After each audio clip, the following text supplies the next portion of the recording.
apa? Yaitu untuk bisa mengidentifikasi keunggulan dan kelemahan ya peserta didik dalam menguasai materi tertentu.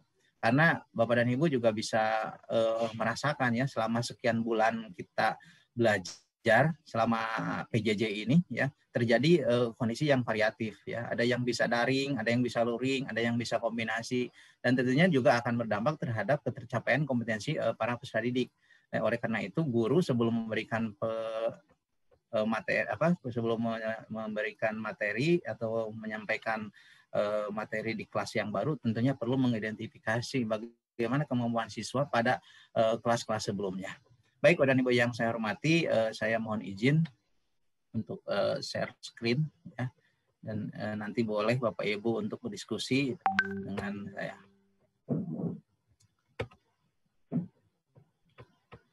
Oke.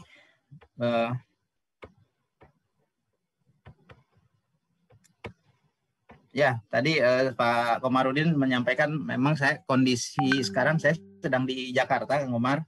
Jadi di Hotel Arosa namanya, dan sebentar lagi saya juga harus pindah hotel kan. Jadi saya itu sekarang hotel ke hotel lagi panggilan gitu ya. Dan memang kebetulan saya diberikan tugas oleh Kementerian Pendidikan dan Kebudayaan, khususnya Direktorat Guru dan Tenaga Kependidikan, khususnya di lingkungan pendidikan dasar, untuk menjadi editor beberapa buku terkait dengan pembelajaran jarak jauh ya, khususnya buku Bunga Rampai dan buku Saku ya, di mana buku itu isinya adalah materi-materi yang disampaikan oleh para pemateri atau para narsum pada saat webinar yang dilaksanakan oleh GTK beberapa bulan yang lalu. Dan rencananya buku tersebut akan disebarkan ke seluruh sekolah ya, khususnya SD dan SMP ya yang ada di Indonesia, dan juga sekolah-sekolah Indonesia yang ada di luar negeri. Yang mudah-mudahan Bapak Ibu yang hadir pada hari ini ya, kebetulan kan dari SMP ya, mudah-mudahan suatu saat akan mendapatkan kiriman buku Bunga Rampai dan juga buku Saku terkait dengan pembelajaran jarak jauh pada masa pandemi ini, dan kebanyakan isinya adalah best practice ya, bagaimana strategi guru dalam melaksanakan pembelajaran dan juga penilaian pada saat pandemi, dan juga sisi-sisi lain ya berkaitan dengan pandemi pembelajaran pada saat pandemi COVID-19 ini. Jadi insya Allah mudah-mudahan prosesnya segera selesai. Baik, kepada yang saya hormati, kita mulai saja ya Bapak Ibu, ini sebagai pembuka. Jadi saat ini pemerintah khususnya Kementerian Pendidikan dan Kebudayaan ya telah mengeluarkan keputusan Mendikbud nomor 719/P/2020 tentang pedoman pelaksanaan kurikulum pada satuan pendidikan ya dalam kondisi khusus. Jadi ini edisi spesial ya, edisi yang ya di satu sisi kita tentunya prihatin ya, di sisi lain kita pun bisa mengambil hikmah dari kejadian ini gitu. Baik, dan Ibu, kita lihat juga berdasarkan kepada permen yang tadi saya sebutkan ya, ada beberapa opsi atau pilihan penggunaan kurikulum di masa pandemi ini Bapak Ibu ya. Satu ya, sekolah bisa tetap menggunakan kurikulum nasional. Dalam hal ini adalah kurikulum 2013. Jadi misalnya Bapak Ibu di sekolah masing-masing ini melihat, ya sudahlah nggak apa-apa, pandemi kita ikuti saja kurikulum 2013 yang sudah ada sebelumnya misalnya. Silahkan, ya kan Bapak Ibu yang tahu kondisinya. Pilihan yang kedua, Bapak dan Ibu bisa menggunakan kurikulum darurat ya dalam kondisi khusus. Ya karena pemerintah pun sudah membuat kurikulum khusus ini ya, yang intinya adalah penyederhanaan KD-KD ya, yang memang misalnya tidak terlalu esensial ya digabungkan menjadi ke dalam KD yang esensial ya. Jadi walaupun digabung ataupun dihapus atau dikurangi, sebenarnya tidak mengurangi esensi, tidak mengurangi substansi dari materi yang disampaikan. Ya, saya pernah memberi contoh misalnya materi tentang Pancasila ya. Mohon maaf karena kebetulan saya orang PPKN. Jadi misalnya dalam satu mata pelajaran itu, mata pelajaran PPKN misalnya, ada beberapa KD, ya, ada KD tentang Pancasila, ada juga KD misalnya penjabaran dari nilai-nilai Pancasila itu. Jadi KD dari penjabaran nilai-nilai Pancasila itu bisa dihapus, bisa di-delete dan digabungkan ke dalam KD tentang Pancasila itu sendiri. Nah, jadi seperti itu. Jadi tidak akan mengurangi substansi yang disampaikan kepada para peserta didik, ya, walaupun kondisinya dikurangi. Dan yang ketiga, ya, Bapak dan Ibu melakukan penyederhanaan kurikulum secara mandiri, ya. Jadi silakan Bapak Ibu kalau memang SDM-nya memungkinkan, ya, guru-gurunya mau berkreasi, mau menyusun sendiri, ya, silakan. Ya, jadi mohon maaf untuk yang kedua tadi itu sebenarnya contoh-contoh yang sudah diberikan oleh pemerintah sebenarnya, ya, kurikulumnya kan saya kira sudah beredar, ya, ada di tangan Bapak dan Ibu, khususnya para PKS kurikulum itu sudah punya. Nah, yang ketiga, melakukan penyederhanaan kurikulum secara mandiri. Ya, maksudnya seperti yang tadi saya sampaikan pada materi Pancasila misalnya. Ya, jadi Bapak Ibu guru silahkan, di sekolah itu kan ada MGMP mapel, ya. Ada beberapa orang guru dengan mapel yang sama, silakan berembuk, berdiskusi, ya, menelaah bersama kira-kira ini mana KD yang esensial, mana KD yang non esensial. Nah, dari hasil analisis itu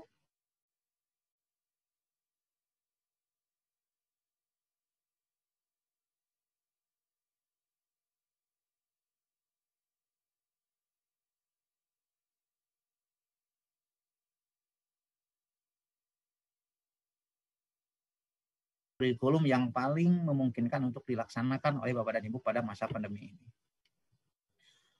Nah, ini juga sudah tadi selintas sudah saya sampaikan, dan diantaranya adalah poin utamanya Bapak dan Ibu, ya, diharapkan bisa melaksanakan atau melakukan asesmen diagnostik. Sebenarnya ini bukan hal yang baru Bapak dan Ibu, ya, asesmen diagnostik itu pada saat Bapak dan Ibu kuliah pun, ya, sebenarnya Bapak dan Ibu sudah mengenal ini. Hanya masalahnya, ya, diakui atau tidak, kita belum mengoptimalkan asesmen diagnostik ini, ya, dalam pembelajaran, ya, sehingga sekarang kembali digaungkan, kembali dimunculkan agar guru ini bisa kembali membuka, ya, referensi ya berkaitan dengan penilaiannya, dan juga ini berharap bisa berdampak terhadap layanan mutu pendidikan yang tetap terjaga, ya, kepada para peserta didik kita. Jadi itu Bapak dan Ibu, ya. Jadi ini ada 3 fase ini, ya. Ada fase normal, ada fase pandemik, dan juga fase new normal. Ya, kita sekarang dalam kondisi new normal atau istilahnya itu AKB, ya, adaptasi kebiasaan baru. Ya, jadi kalau zaman dulu, ya, beberapa bulan yang lalu Bapak dan Ibu, ya, kalau orang pakai masker itu dianggap aneh, dianggap orang berpenyakit, ya. Dianggap teguyup jeung batur gitulah. Sekarang mah terbalik, justru orang yang tidak pakai masker, ya,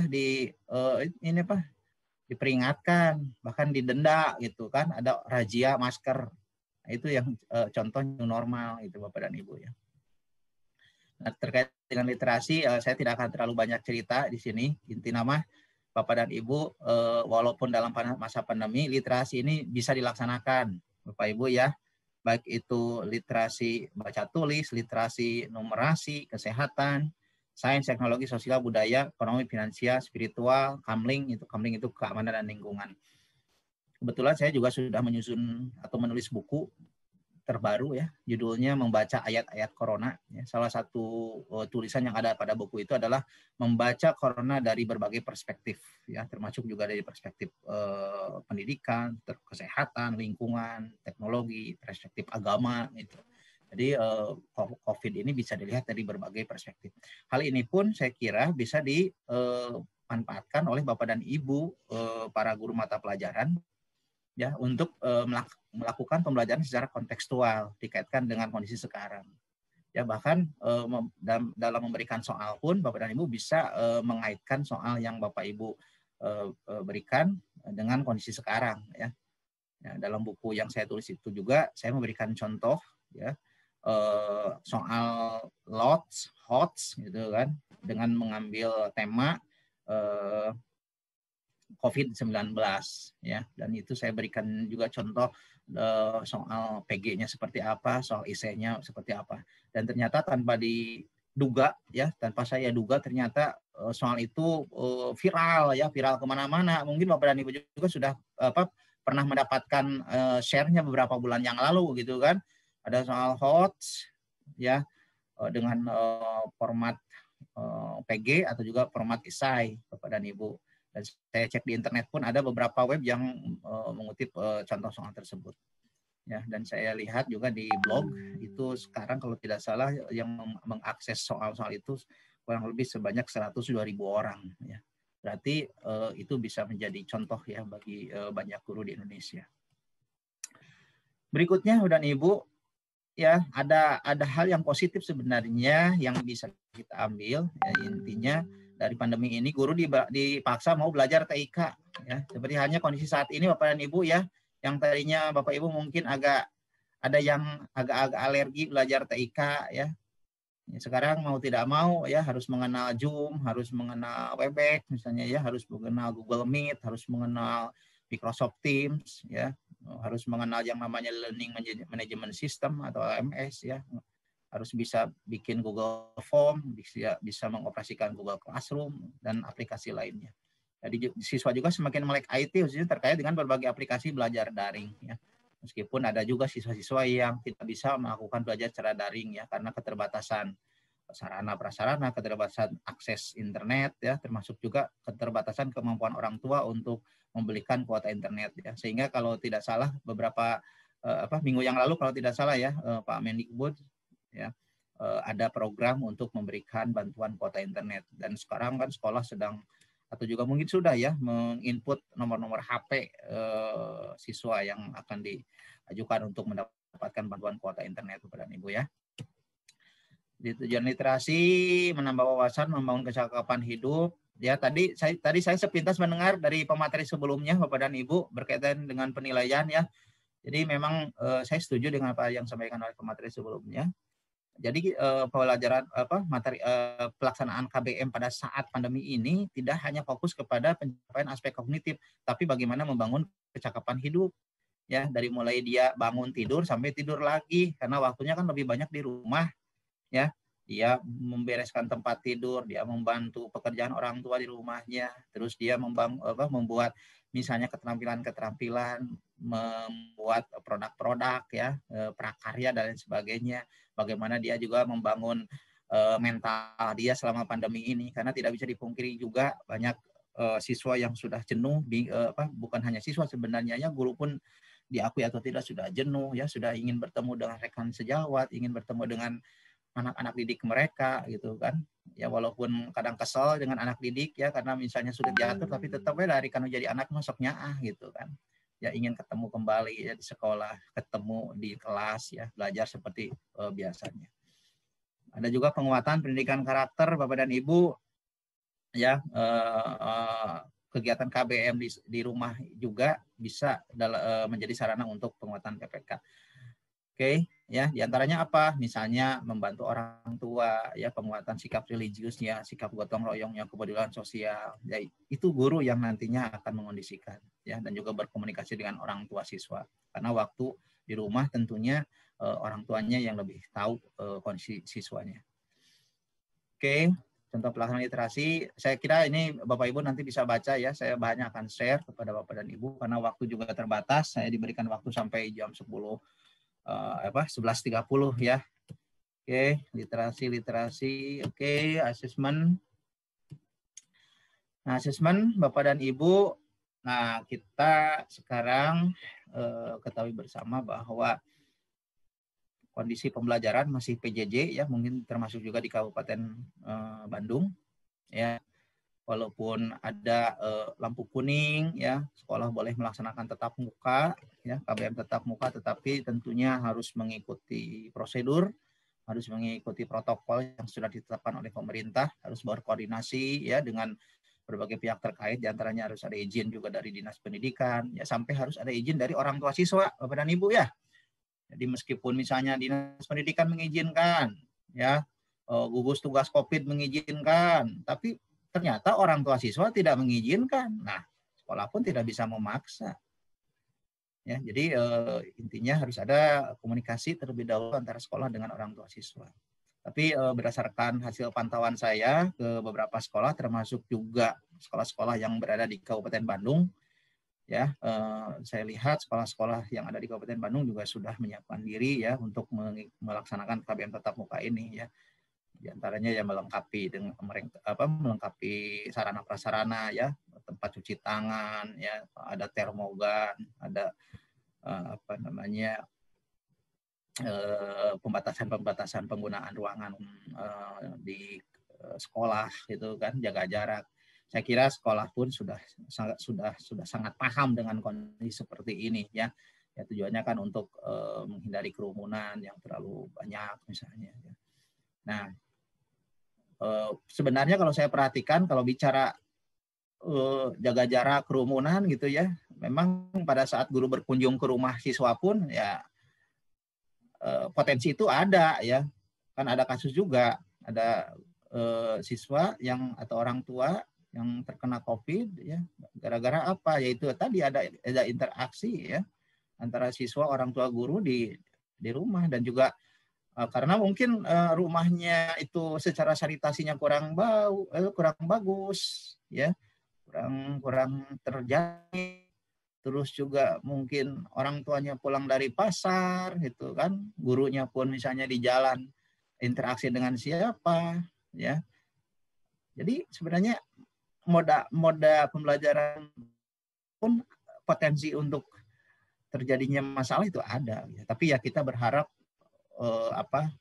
resiko itu seminimal mungkin terjadi ya. Oleh karena itu saya lihat memang pemerintah sudah sangat hati-hati dalam menentukan kebijakan terkait dengan boleh atau tidaknya kegiatan tatap muka di sekolah dan Ibu ya. Oke. Asesmen pada saat PJJ dan Ibu itu sebenarnya tidak berbeda dengan kondisi umum. Ya biasa saja Bapak Ibu kan membuat soal ya, sebar. Kalau yang tidak bisa daring misalnya anak diminta ngambil soal ke sekolah ya dengan ketentuan tidak boleh berkerumun, jaga jarak dan sebagainya gitu. Ya, atau yang daring misalnya dibuat dan di-share di WA gitu kan, atau juga pakai Google Classroom ya. Jadi saya kira Bapak Ibu sudah banyak yang melek sekarang ya dengan TIK ini ya, sebagai dampak dari PJJ ini Bapak Ibu ya. Jadi sebenarnya tidak berbeda dengan kondisi umum. Terus asesmen dilaksanakan berdasarkan prinsip valid, reliable, adil, fleksibel, dan memberikan umpan balik ya. Jadi valid itu kan mengukur apa yang harus diukur Bapak Ibu ya.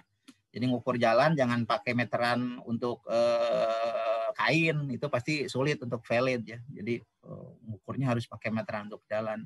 Reliable itu instrumen tes itu hasilnya akan tetap walaupun digunakan dimanapun gitu. Adil itu ya intinya menempatkan sesuatu pada tempatnya, adil. Jadi tadi juga kan saya dengar dalam kondisi seperti ini misalnya nilai sikap C, ya guru pun harus bijak ya. Intinya kan anak-anak kita yang paling penting adalah kesehatannya, imunnya supaya terjaga. Ya guru pun harus bisa melihat aspek itu. Ya fleksibel, ya bisa daring, bisa luring, jangan memaksakan karena kondisi orang tua beragam. Ya kondisi sekarang itu ya kita tidak bisa memungkiri ya, bukan hanya bidang pendidikan yang terdampak, juga bidang ekonomi ya. Banyak yang dirumahkan, banyak orang tua yang kena PHK, otomatis kan misalnya penghasilannya berkurang bahkan hilang, gitu kan, Bapak Ibu ya.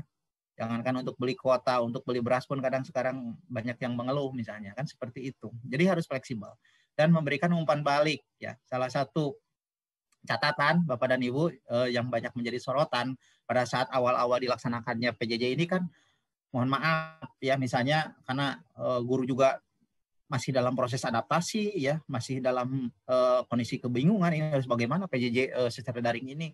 Guru banyak kasih tugas via WA misalnya Bapak Ibu ya.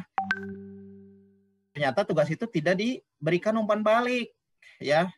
kasih tugas selesai, mohon maaf misalnya tidak sempat diperiksa, ya, tidak sempat diberikan catatan, tidak sempat diberikan umpan balik, dan itu bukan hanya satu guru saja yang melakukan itu, misalnya ya sekian banyak guru melakukan hal yang sama, share tugas-tugas, sehingga banyak orang tua, banyak murid, ya, banyak siswa yang juga kewalahan, ya, orang tua juga kan ngeluh, ya, banyak yang di media sosial banyak beredar status-status yang intinya apa? Intinya ternyata jadi guru itu sulit, ya, kata orang tua itu kan begitu. Mending ieu deui we cenanya sekolah dewe tatap muka, dan tersanggup kudu ngabimbing anak mah. Ya, Bapak Ibu pun kan selain sebagai guru kan juga berposisi sebagai orang tua. Bapak Ibu sendiri juga bisa merasakan bagaimana tantangan ngurus anak sendiri, ya, membimbing anak sendiri di rumah, ya, belajar di rumah dengan membimbing sekian puluh atau bahkan sekian ratus, ya, peserta didik di sekolah Bapak dan Ibu. Bisa merasakan bagaimana dari pagi sampai siang menyuruh anak mengerjakan tugas, itu luar biasa sekali, bahkan sampai malam itu diolok-olok, ya, dirayu-rayu supaya mau mengerjakan tugas, itu luar biasa sekali.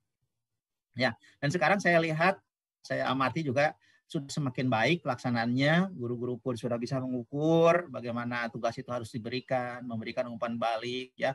Penilaian pun sebagaimana yang diamanatkan oleh Kemdikbud kan tidak harus fokus kepada penilaian yang sifatnya kuantitatif, tapi juga sekarang itu difokuskan kepada penilaian yang sifatnya kualitatif, ya. Bagus, luar biasa, mantap, misalnya, ya, kita berikan apresiasi kepada para peserta didik kita. Terus juga kita berikan catatan-catatan, ya, jadi tidak harus nilainya 7, nilainya 8, tidak, ya. Dan juga sekarang guru tidak diberikan tuntutan, ya, untuk menuntaskan semua tuntutan kurikulum, ya, semua target kurikulum, ya. Diberikan fleksibilitas Bapak Ibu, karena Bapak Ibu yang paling tahu, ya, kondisinya beragam. Saya pun di sini, ya, Bapak Ibu banyak bertemu dengan guru-guru, ya, termasuk guru-guru yang dari gugus depan itu dari daerah 3T, ya. Saya melihat itu dokumentasinya, saya hanya bisa mengurut dada Bapak dan Ibu, ya. Bagaimana perjuangan guru-guru di daerah terpencil. Sekarang dalam PJJ ini kan ada istilah guru kunjung Pak Ibu, ya. Guru berkunjung ke rumah-rumah peserta didik yang jauhnya luar biasa. Jadi satu desa itu, ya, di daerah terpencil luasnya itu mirip dengan satu kecamatan di kota, ya, dengan kondisi medan yang luar biasa, ya, jalan yang sulit, ya, penuh dengan, ya, Bapak Ibu bisa lihatlah, ya, banyak juga beredar kan di media sosial kondisinya seperti apa. Jadi Bapak Ibu yang ada di Kabupaten Bandung ini saya kira tantangannya tidak, walaupun berat, tapi tidak akan seperti yang dihadapi oleh rekan-rekan kita yang ada di daerah 3T itu, Pak. Ya, saya sampai ngurut dada gitu, ya. Kalau bicara kalau saya kaitkan dengan pencapaian 8 standar nasional pendidikan, memang perjuangannya masih jauh sekali. Gitu. Ya, jadi itu Bapak dan Ibu, ya. Jadi asesmen itu, ya, dilaksanakan secara valid, reliable, adil, fleksibel, dan memberikan umpan balik sehingga siswa itu tahu bagaimana progres atau bagaimana kemajuan belajar yang sudah dilakukannya. Walau demikian ada juga saya mendapatkan keluhan juga, ya, curhatan dari guru-guru. Pak Edi, saya itu sudah ngasih tugas di grup, ya, sudah dengan penjelasan yang begitu detail. Ternyata banyak sekali siswa dari 40 orang itu ada yang ngumpulin tugas cuma 10 orang katanya gitu kan. Ya, harus digubrak-gubrak, harus diingatkan terus oleh gurunya. Ya, tugas mana, ya, yang cuma noong saja, ya, guru misalnya men-share, ya, tugas harus dikerjakan, dikumpulkan maksimal tanggal sekian, pukul sekian, kan kalau di Google Classroom itu kan bisa di-set, ya, waktu pengumpulan tugas itu. Dan ternyata banyak juga murid yang tidak mengumpulkan. Ada juga yang mengumpulkan ternyata copy paste, ya, yang isinya sama dan yang diganti cuma nama siswanya. Ya, kemungkinan itu sangat besar terjadi Bapak dan Ibu, karena kan anak misalnya bikin satu tugas, kan sekarang para printer atau Bu baru daktenya. Bikin satu tugas, ya, dikirimkan ke teman-temannya, tinggal ganti namanya. Ya, kalau ada beberapa paragraf tinggal paragraf nu handap tinggal diteken ka luhur. Hurufnya diubah sedikit-sedikit. Nu hiji Times New Roman, nu hiji Arial, nu hiji Calibri misalnya Bapak Ibunya para rinter. Nah itu ya. Nah ada juga yang apa namanya sudah disuruh ngirim tugas ke link tertentu, anger we ngajapri atau nanya kene ngajapri ke guru nya. Bahkan sekarang dengan PJJ ini banyak juga guru yang curhat gitu. Pak Edi, saya itu kalau boleh memilih ya inginnya belajar tatap muka mah jelas di jam 7 misalnya sampai jam 2. Belajar jarak jauh mah 24 jam. Saya sampai tengah malam masih memeriksa LK itu, masih memeriksa tugas. Dan baru udah nanyakeun keneh gitu kan misalnya. Jadi saya waktu untuk keluarga pun jadi berkurang. Ya, jadi misalnya kalau ada yang menuduh guru tidak bekerja pada saat PJJ itu hal yang perlu dipertanyakan itu ya. Padahal pada kenyataannya banyak guru yang capek juga ya memeriksa dan menyusun pembelajaran pada saat pandemi. Saat kondisi khusus, prinsip adil fleksibel menjadi kritis ya, dalam artian kita ini Bapak dan Ibu harus bisa adil melihat situasi dan kondisi ya. Ada anak yang bisa daring ya, ada anak yang ya penuh dengan keterbatasan. Tentunya capaian pembelajarannya pun akan berbeda dan Ibu ya. Kondisi sosial ekonomi pun kalau ada anak yang misalnya di rumahnya difasilitasi oleh orang tuanya internet yang lancar ya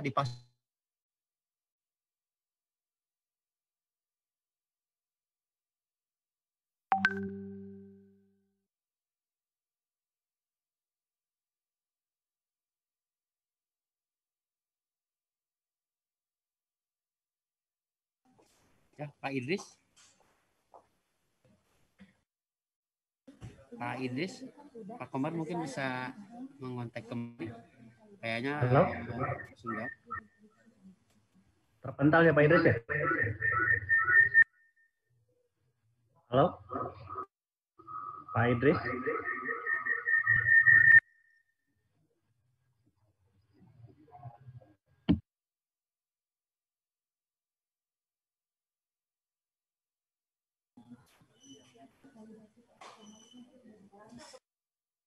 mohon maaf Bapak Ibu, ditunggu sebentar dulu karena beliau mungkin sedang ada kendala teknis terkait jaringan internet.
Mangga Pak Idris, sudah kami unmute Pak Idris. Ya, baik. Terima kasih Pak. Tadi saya lagi enak-enaknya, aduh terlempar nggak tahu gimana itu. Ya baik Bapak Ibu, orang teraskan ngadongengnya ya Bapak Ibunya, wayahna we yang pada kumaha atuh daringnya. Nah, oke. Jadi adil dan fleksibel itu harus menjadi perhatian bagi Bapak dan Ibu. Ya, kalau saya prinsipnya adalah kudaek diajar lagi atau syukur lah gitu, baru dak teh. Tadi saya lihat di chat ya, yang ngumpulin tugas cuma setengahnya katanya ya. Ya udah, kumaha kondisinya seperti itu. Kita pun tidak bisa langsung menjudge, tidak bisa langsung menghakimi bahwa anak itu nggak disiplin. Bisa saja meureun budak teh tebogaan pulsa, tebogaan kuota gitu kan. Jadi ya udah asak hampura we kondisi kieu mah. Itu tah Bapak Ibu. Oke. Bentar. Stop share.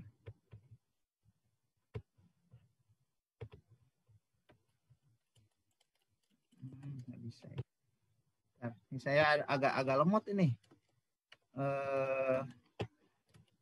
Share screen-nya, maaf. Nah.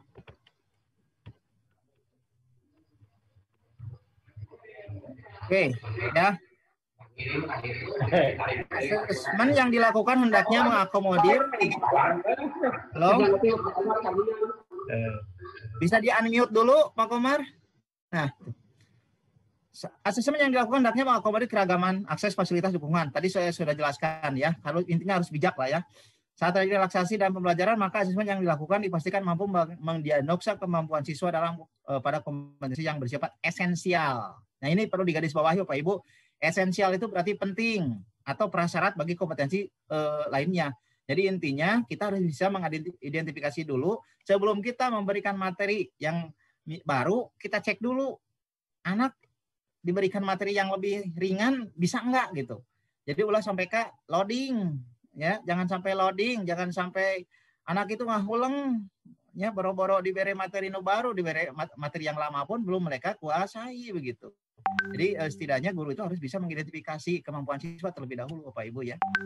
Nah, apa itu asesmen diagnostik? Ya, asesmen diagnostik adalah asesmen yang dilakukan secara spesifik untuk mengidentifikasi kompetensi, kekuatan, kelemahan peserta didik sehingga pembelajaran dapat dirancang sesuai kompetensi dan kondisi peserta didik. Jadi intinya kalau saya kaitkan dengan filosofi ya yang sering kita dengar, pendidikan harus berpihak kepada para peserta didik, katanya kan begitu ya. Nah, ini pun kita lakukan dalam konteks memberikan layanan pendidikan yang sesuai dengan kebutuhan mereka gitu. Ya, jadi lain kumaha cek urang akhirnya mah Bapak Ibu, tapi bagaimana kita siswanya seperti apa? Ya, kita perhatikan. Ya, karena kita selama beberapa bulan ini ya tidak bisa dipungkiri juga sulit untuk memantau ketercapaian kompetensi peserta didik kita. Ya, jadi pada saat nanti misalnya Bapak Ibu BDR atau tatap muka ya di sekolah masing-masing, kalau dulu ya, tanyakan dulu, berikan soal dulu ya kepada para peserta didik kita dalam bentuk tes diagnostik ini. Manfaatnya apa dan Ibu? Ya, manfaat dari tes diagnostik diantaranya adalah merencanakan pembelajaran yang efisien. Efisien itu kan intinya kalau saya ibaratkan dalam penggunaan satu barang, jadi efisien itu satu barang bisa digunakan untuk berbagai kebutuhan misalnya. Ya, kalau efektif itu langsung straight to the point. Jadi ibaratnya kita nembak dengan satu peluru bisa langsung kena ke sasaran. Ya, tidak banyak peluru yang dikeluarkan, itu efektif. Efisien langsung bisa mematikan misalnya. Seperti itu ya kalau misalnya pemburu ya berburu hewan misalnya di hutan kan seperti itu. Memperoleh informasi yang lengkap tentang siswa ya, jadi Bapak Ibu kan saya kira punya siswa kan sampai ratusan ya, luar biasa sebenarnya tantangan guru teh ya, dan itu beragam Bapak Ibu ya, beragam. Nanti saya akan bahas kayak multiple intelligence ya, jadi informasi yang lengkap tentang siswa, di situ ada kelebihannya seperti apa, kesulitannya juga seperti apa. Ya, nah, jadi diharapkan Bapak Ibu bisa mengidentifikasi. Dan berikutnya merancang data awal dasar ya, merancang dasar data awal atau baseline untuk asesmen belajar lebih lanjut. Jadi kalau anak misalnya masih kemampuannya masih rendah ya jangan diberikan yang lebih tinggi karena pasti tidak akan bisa tercapai. Ya, tidak KKM-nya nggak akan tercapai dan itu juga kan guru lagi yang repot gitu. Ya. Jadi intinya Bapak Ibu asesmen diagnostik ini ya untuk membantu Bapak dan Ibu memberikan pembelajaran yang sesuai dengan kemampuan peserta didik. Nah, ini Bapak Ibu ya kalau pada saat BDR juga Bapak Ibu bisa laksanakan tes diagnostik ya. Ini juga tadi sudah saya sampaikan untuk mengetahui kesulitan belajar ya, termasuk juga kesalahan pemahaman konsep, ada miskonsepsi Bapak Ibu ya, karena belajar sendiri di rumah ya, walaupun mengandalkan orang tua ya, jangankan orang lain, kita aja sebagai guru Bapak dan Ibu ya, meskipun kasebutna guru kan tidak bisa menguasai seluruh mata pelajaran ya. Misalnya Bapak Ibu ya dua dana guru, suami istri itu dua dana guru, ketika anak misalnya ngasih PR, ada guru PR matematik, cek bapak nate, bapak mana tuh bisa matematik tuh, kak ibu tuh, ibu kebetulan guru matematik, cenah gitu kan. Ayah misalkan guru masih tugas IPS, ya, cek ibu nate, ibu mana lain guru IPS, apa tuh kak bapak itu cenah guru IPS, seperti itu. Jadi orang tua pun memiliki keterbatasan, sehingga potensi kesalahan pemahaman konsep itu cukup tinggi juga gitu ya. Walaupun sebenarnya anak-anak sekarang juga sudah kreatif Bapak dan Ibu ya. Canggih ya. Anak-anak bisa belajar dengan menggunakan multi sumber belajar ya, bisa ngecek di internet, bisa baca dari buku ya, bisa buka YouTube ya. Sekarang mah wah YouTube itu luar biasa Bapak dan Ibu. Ya, banyak yang mengakses segala rupa tutorial aja di YouTube Bapak dan Ibunya, termasuk sekarang kan lagi tren bagaimana menyusun soal dengan menggunakan Google Form, bagaimana memanfaatkan Google Classroom. Wah, banyak sekali itu tutorialnya di YouTube. Bapak dan Ibu tinggal mancau depan laptop ya, tinggal belajar. Nah, anak-anak pun begitu saya kira dan Ibu ya. Walau demikian ya tetap yang namanya kehadiran guru itu Bapak dan Ibu tidak bisa digantikan meskipun sudah ada teknologi yang canggih, sudah ada yang namanya teknologi virtual ya, sudah ada teknologi digital, tetap peran guru itu tidak bisa digantikan oleh mesin, tidak bisa digantikan oleh robot, tidak bisa digantikan oleh teknologi Bapak dan Ibu. Mengapa? Karena dalam proses pendidikan itu bukan hanya mengajar tapi juga mendidik.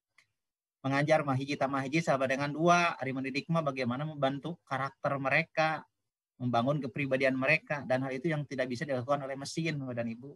Itu hanya bisa dilakukan oleh guru sebagai seorang manusia yang menyentuh hati muridnya yang juga sebagai seorang manusia. Ya. Nah, jadi yang kedua dan Ibu, asesmen diagnostik ya selama PDD juga untuk mengidentifikasi kelemahan peserta didik sebagai dasar interpretasi. Jadi Bapak Ibu dibolehkan melakukan interpretasi. Ya, interpretasi itu kan berdasarkan kepada data-data yang dicapai. Oh, nyanya ieu mah cigana teh budak teh moal wakadi kasih soal anu lebih berat atau materi yang lebih berat, ieu mah kudu dikembalikan heula atau misalnya harus diskusi dulu dengan guru sebelumnya. Misalnya budak ya, anak ya naik ke kelas 3 ya.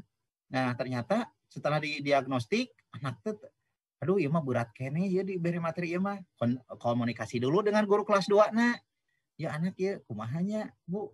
Nah, sebenarnya mah gitu, Bu. Pak, ideal nama. Jadi ada diskusi antara guru kelas tinggi dengan guru kelas yang lebih rendah. Kalau misalnya ada guru yang lebih rendah, ya misalnya kemampuan siswa yang lebih rendah, ya ieu deui Bu, diamanatkeun deui tah ka guru anu sebelumna, ya wayahna nya pang ieukeun heula ya, pang diberikan penguatan dulu misalnya, ya. Nah, seperti itu, Bu. Ya. Dan seperti kalau misalnya tes diagnostik ini bisa dilaksanakan dengan baik dan Ibu, sebenarnya ya, mohon maaf ini saya tidak bermaksud untuk menyalahkan siapapun. Ya. Kalau tes diagnostik ini dilaksanakan dengan konsisten, tidak mungkin terjadi ada kasus anak kelas 1 SMP belum bisa baca, Bu. Ya, mungkin Bapak Ibu pernah mengalami itu. Pernah mendapatkan kasus ada anak di sekolah Ibu kelas 3 SMP ternyata can bisa maca, tulisan kita ke harti. Ya biasanya kan yang ditunjuk hidungnya itu guru-guru di SD, Bu.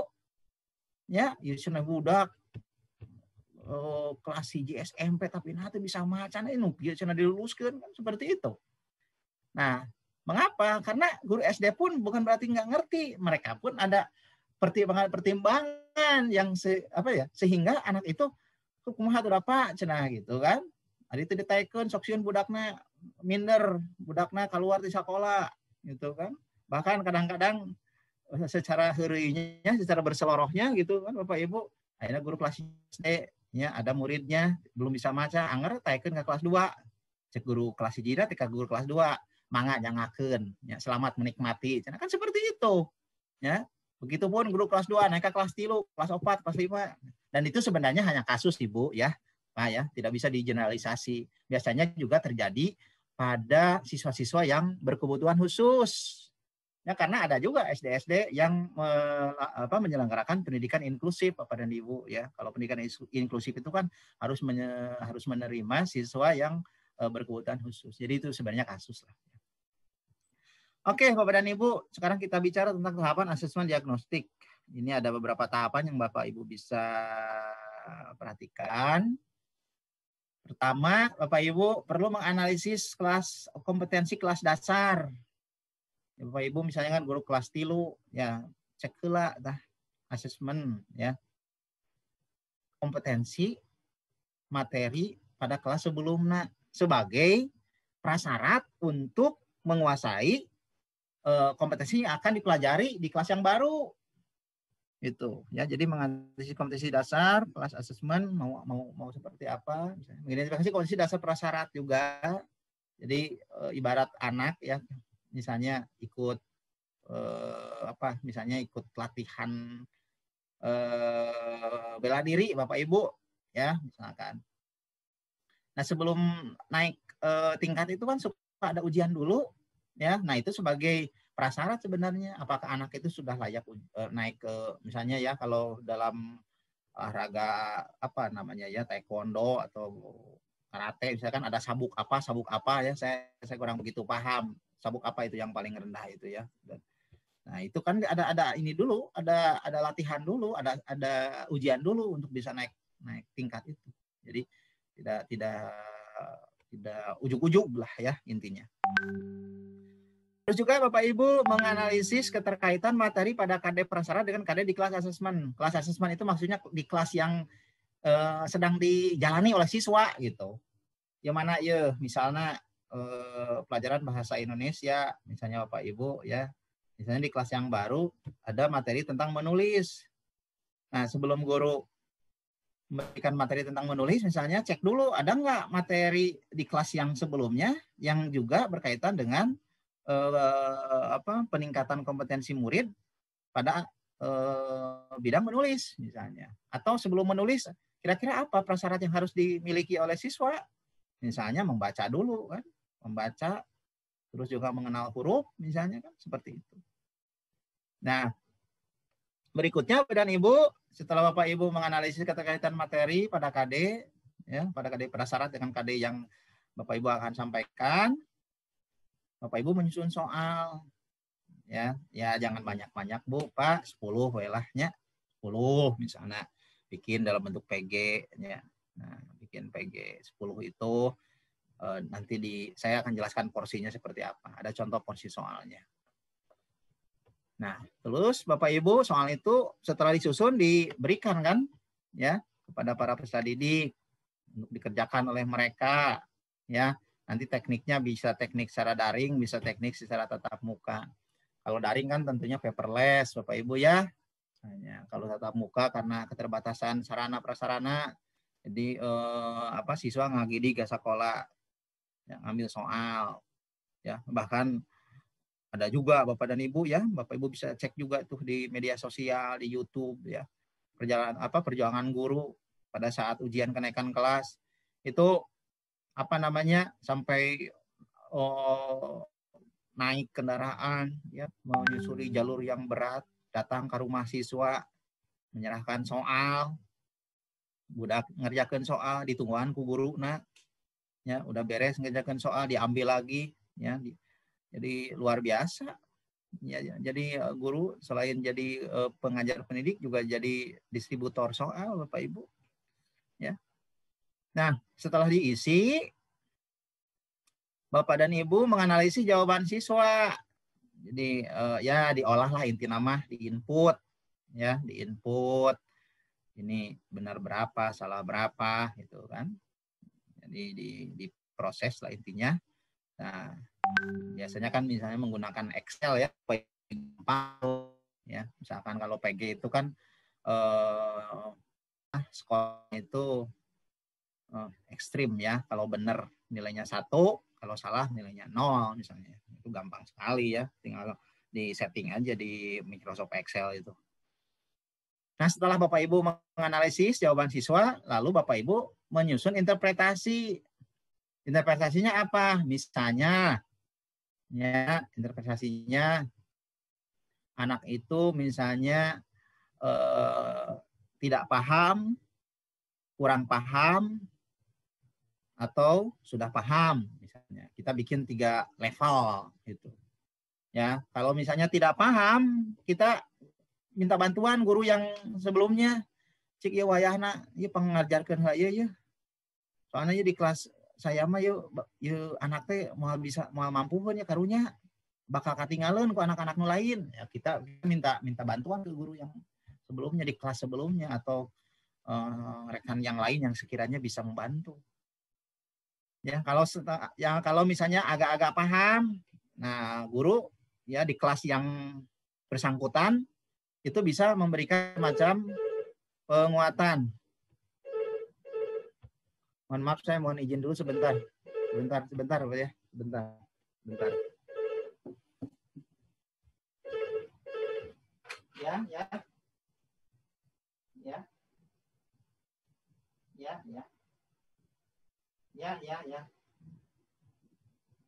Ya.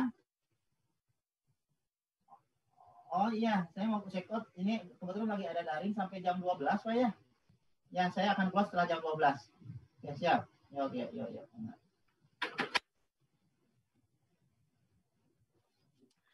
Oke, mohon maaf. Barusan ada telepon dulu.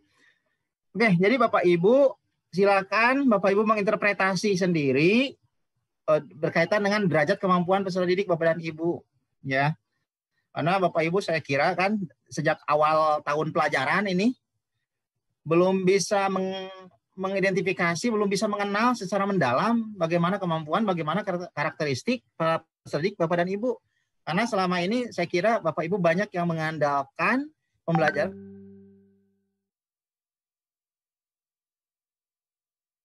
kemampuan anak gitu. Apalagi dengan siswa-siswa baru, ya, siswa kelas 1, ya, dengan latar belakang yang beragam Bapak Ibu ya. Nah, berikutnya Bapak Ibu menyusun tindak lanjut. Nah, tindak lanjut teh eta teh ini anak yang sudah paham nih di kompetisi prasyarat siap diberikan materi yang baru. Anak yang agak paham atau setengah paham selain diberikan materi yang baru juga misalnya diberikan semacam remedial gitu ya untuk penguatan. Nah, anak yang misalnya tidak paham, kita berikan materi yang baru Bapak dan Ibu, tapi diberikan dulu misalnya penguatan materi yang prasyarat itu, minta bantuan ke teman kita, guru yang ada di kelas sebelumnya. Nah, tujuannya apa? Supaya anak-anak kita tetap bisa belajar dengan nyaman. Ya, saya sering mendengar amanat baik itu dari menteri maupun dari kepala dinas pendidikan kabupaten kota ya, dan juga provinsi ya, umat-umatan wayahna barudak cenah kumaha carana we ya budak teh kudu bisa diajar. Kan seperti itu, Bu. Ya. Nah, supaya apa? Ya, kalau dikaitkan dengan pandemi kan harus menjaga imunitas. Nah, gitu kan? Jadi supaya menjaga imunitas berarti supaya anak itu jangan sampai dibuat stres katanya. Ya. Apalagi sekarang kondisi COVID juga masih terus meningkat Bapak dan Ibu ya, meskipun sekarang pemerintah juga sudah memberikan satu lampu kuning, boleh belajar di daerah zona hijau dan zona kuning. Ya, tapi itu bukan berarti bebas sebebas-bebasnya gitu ya. Ada protokol-protokol yang juga harus diperhatikan ya. Dan saya kira justru sudah sangat siap kondisi sekarang. Nah, izin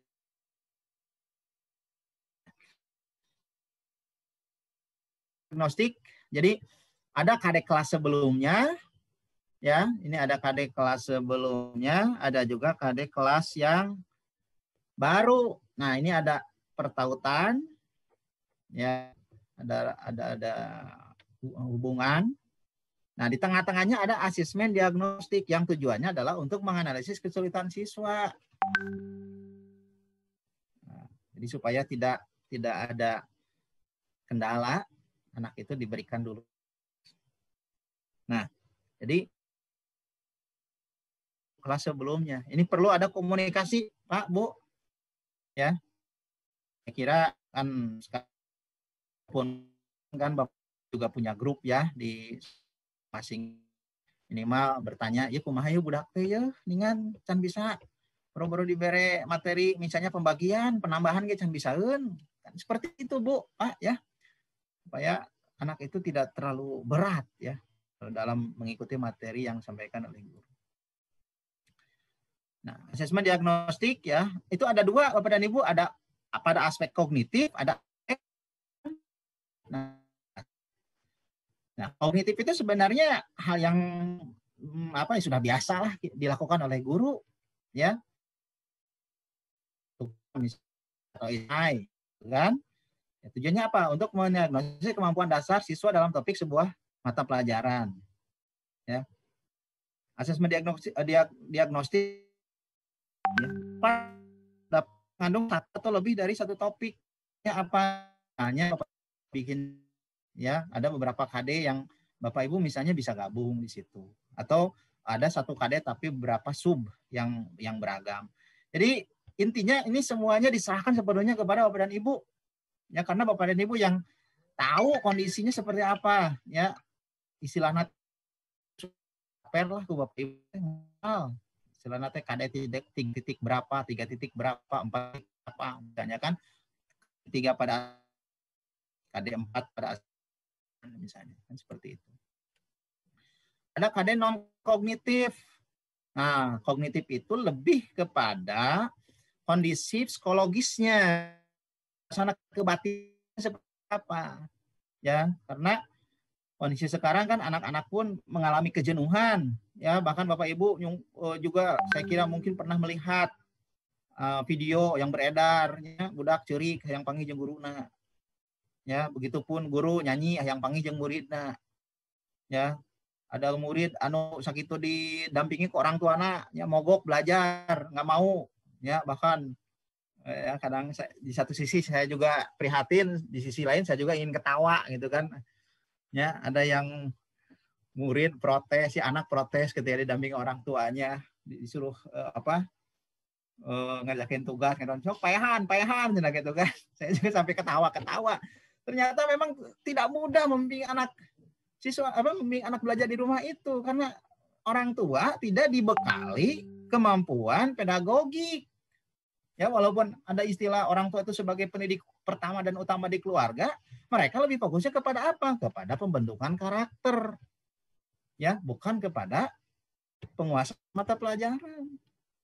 Jadi, ya, kekerasan terhadap anak yang selama ini suka disorot terjadi di sekolah, ya,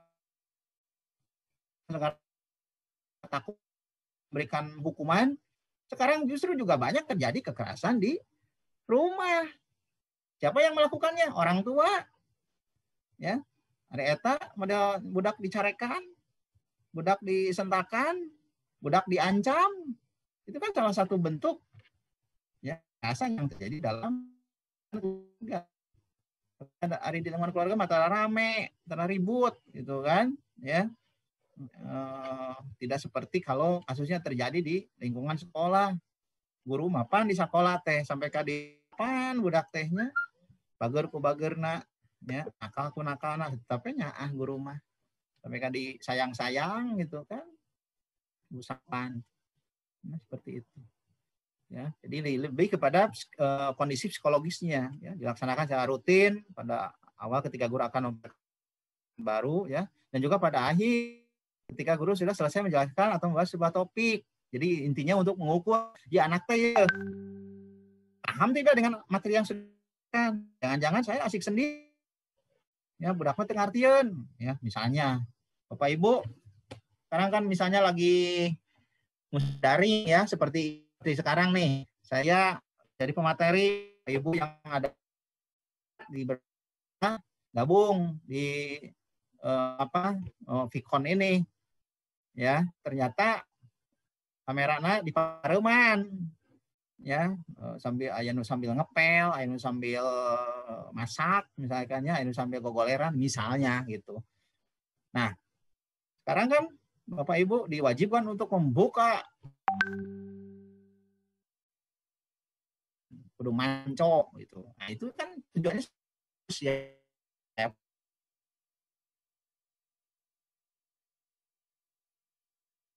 diam terus di depan laptop berjam-jam, aduh ya lumayan lah ya, karena secara psikologis juga kalau terlalu lama di laptop bosan dan juga nya diatur-atur sajalah ya.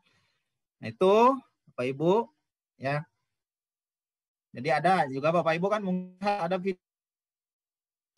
ada anak SMA itu yang mengkritisi berkaitan dengan pembelajaran daring ya. Jadi anak ngisi absen, ngisi daftar hadir ya, terjadi kepada para siswa Bapak dan Ibu ya, karena ya tadi itu ada keterbatasan lumayan kan, misalkan Bapak Ibu melakukan Pikon seperti ini pakai Zoom, ini kan nyedot kuota lumayan ini ya, kalau pakai kuota sendiri ya. Ya alhamdulillah kalau Bapak Ibu misalnya melaksanakannya di sekolah lumayan gitu, bisa menggunakan fasilitas sekolah. Ya, jadi kondisinya memang sangat dilematis ya, sangat penuh dengan tantangan. Walau demikian saya kira Bapak Ibu juga tidak nulis ya, salah satu tulisan saya itu begini, Corona boleh menghajar tapi semangat belajar tidak boleh ar. Ya, kalau kata almarhum Didi Kempot kan begitu. Oke, memetakan kemampuan siswa sekarang. Saya lihat dulu ceknya. Oke, 11 ya. Jadi, Bapak dan Ibu, perlu kita cermati bahwa kemampuan siswa dalam memahami pada sebuah mata pelajaran itu beragam, Bapak Ibu ya. Ada yang lambat, sedang, atau cepat. Ya, Bapak Ibu pun diakui atau tidak, dipungkiri atau tidak. Ya, ada materi yang Bapak Ibu teh semangat ngasih materi nanti, ada yang haroream sebetulnya mah. Tapi karena tugas misalnya, ya Bapak Ibu mohon maaf misalnya, apalagi Bapak guru mata pelajaran misalnya IPA atau IPS yang ada misalnya IPA ada biologinya, ada fisikanya, mungkin ada juga kimianya misalnya ya. Nah, itu kan Bapak Ibu juga punya latar belakang pendidikan yang khusus ya. Saya guru IPA tapi background saya background saya fisika misalnya. Saya guru IPA tapi background saya biologi. Pada saat bertemu dengan materi-materi yang sesuai dengan latar belakang pendidikan kita, ya mungkin kita semangatnya tinggi.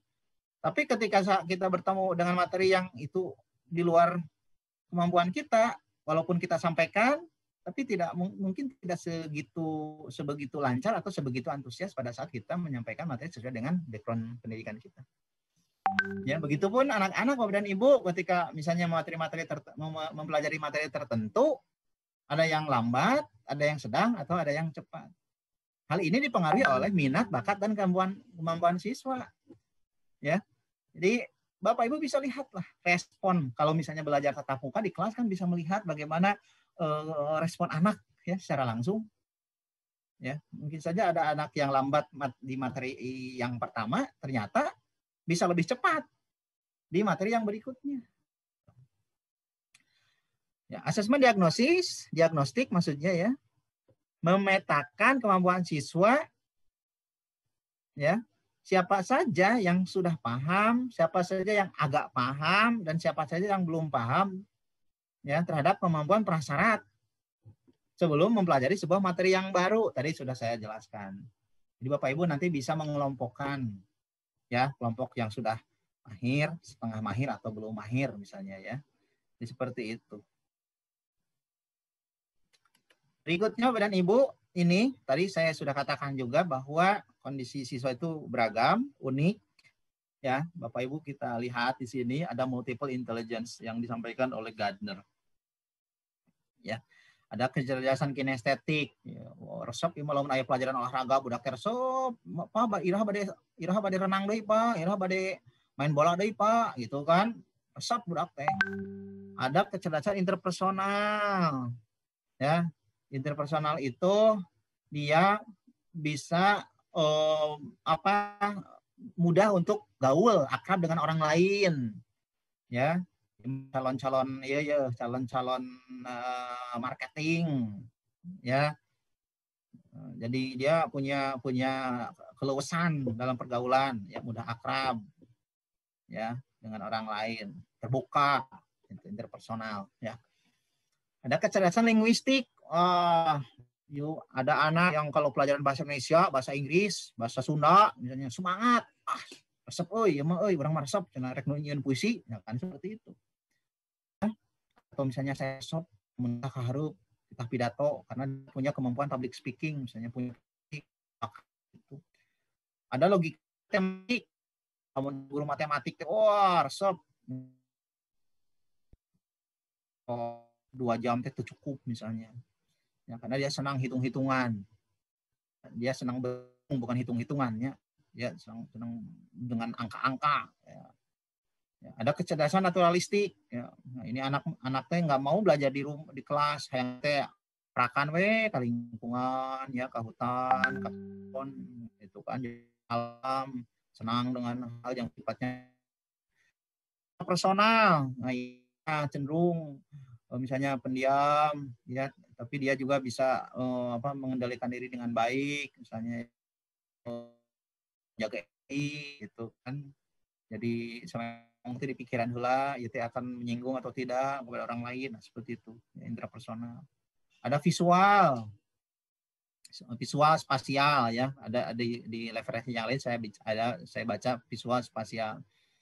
Smart picture, resep nanti pemotoan, ya, komo zaman ayeuna kan, zaman selfie, Bapak Ibu, ya, mau selfie, ya, memang makan bakso dipoto heula, seperti itu. Ya, dia senang punya kecenderungan ya, jadi fotografer, ya, senang dengan dunia fotografi, ya, bagus hasilnya, ya, senang mereka-reka, ya, senang mereka-reka video kan, Bapak Ibu juga kan seperti itu ya. Ada yang senang menggunakan video pembelajaran, bikin sendiri ya, pakai berbagai macam aplikasi kan, banyaknya, tinggal download aja. Ada Viva Video, ada KineMaster, ada lupa lagi namanya. Banyak lah pokoknya. Bapak Ibu bisa cek di Play Store itu. Ada musikal, ya, resepnya main musik, ya, main musik, resepnya nyanyi, ya, main musik oke, aya nu main resep gitar karena sulit. Jadi inilah Bapak dan Ibu, warna-warni potensi minat, bakat peserta didik yang kita hadapi. Ya, bayangkan saja puluhan sampai ratusan siswa ini yang kita hadapi. Kita aja misalnya sebagai orang tua punya anak 2, 3 orang, ya. Kadang-kadang kita pun merasa, aduh, ya anak, nu ieu mah kieu. Nah, seperti itu, Pak. Kita pun tentunya menggunakan strategi masing-masing gitu, menggunakan strategi yang berbeda untuk menghadapi anak-anak yang beragam gitu ya. Nah, berikutnya dan Ibu kita lihat di sini. Contoh asesmen diagnostik untuk mengidentifikasi syarat siswa. Jadi ini saya berikan beberapa contoh saja ya. Sebelum seorang siswa memberikan materi menulis teks, misalnya, ya, kemampuan apa dulu yang harus dimiliki oleh siswa? Saya kira tadi kan saya sepintas sudah menjelaskan. Ya, menulis teh berarti kan kudu bisa maca heula pangintennya, Bu, Pak. Ya. Karena saya juga melihat beberapa waktu yang lalu lah. Ya, ada anak diberikan soal oleh guru, ya. Ini kisah nyata, Bu. Ada guru yang foto jawaban siswa itu di media sosial. Ada guru, dia memberikan soal kepada muridnya,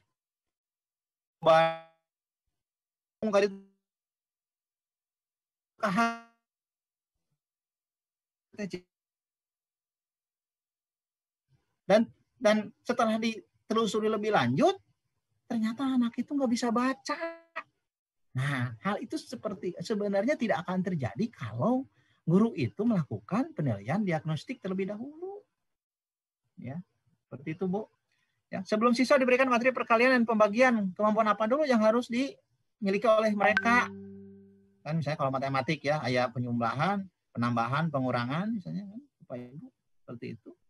Sebelum siswa mampu melakukan gerakan senam ritmik, misalnya olahraga. Kemampuan apa dulu yang harus dimiliki oleh siswa? Ya, misalnya minimal pengetahuan tentang jenis-jenis gerakan senam ritmis, misalnya ini khusus untuk mata pelajaran olahraga, misalnya.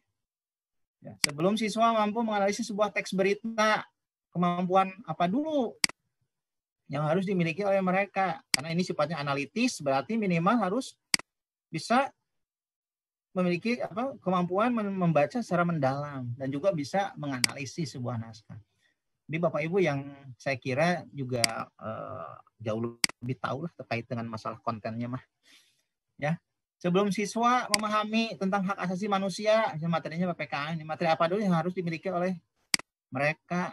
Kaitannya dengan apa? Dengan peraturan perundang-undangan. Kalau lebih jauh lagi misalnya kaitannya dengan apakah dalam Undang-Undang Dasar 1945 juga ada nggak nih materi yang atau pasal yang berkaitan dengan hak asasi manusia? Ada nggak kade-kade pada kelas sebelumnya yang juga misalnya berbicara tentang hak asasi manusia gitu. Jadi itu yang perlu Bapak dan Ibu perhatikan ya berkaitan dengan asesmen diagnostik ini. Dan sebenarnya Bapak dan Ibu, asesmen diagnostik ini bukan hanya dilakukan pada saat kondisi pandemi atau kondisi darurat seperti ini, Bu, Pak. Ini juga bisa dilaksanakan dalam suasana yang normal. Ya. Tapi kan kadang-kadang kalau dalam kondisi yang normal kita itu lebih banyak fokusnya ke tes tes sumatif ya atau tes formatif dulu ya. Tes formatif, tes sumatif, atau juga tes untuk kenaikan kelas atau kelulusan. Ya, sekarang itu Bapak Ibu kan tahun yang spesial. Jadi ada istilah lulusan COVID-19. Ya, datang disambut dengan ceria katanya kan, pergi tidak ada pelukan katanya. Kan seperti itu. Ya, tapi ada juga yang melakukan perpisahan secara virtual. Ya, bagus juga. Hanya mungkin tetap ada satu hal yang kurang gitu ketika tidak bisa bertatap muka secara langsung. Ya, jadi Bapak Ibu ini sekali lagi saya ingin garis bawahi bahwa asesmen diagnostik ini bukan hanya dilakukan pada saat pandemi seperti sekarang, ya, tapi juga kalau misalnya suatu saat kondisi pembelajaran sudah kembali normal, ya diharapkan ya Bapak Ibu bisa melakukan hal yang sama. Tahapan asesmen diagnostik ada persiapannya seperti apa Bapak Ibu ya, tentunya tadi seperti yang saya sampaikan minimal Bapak Ibu membaca dulu KD-KD-nya ya, KD kelas yang sekarang dijalani dan KD kelas sebelumnya yang berkaitan dengan materi yang akan disampaikan di akur-akur lah ya, direndeng-rendeng yang mana yang cocok mana pas gitu. Ya, menyiapkan kisi-kisi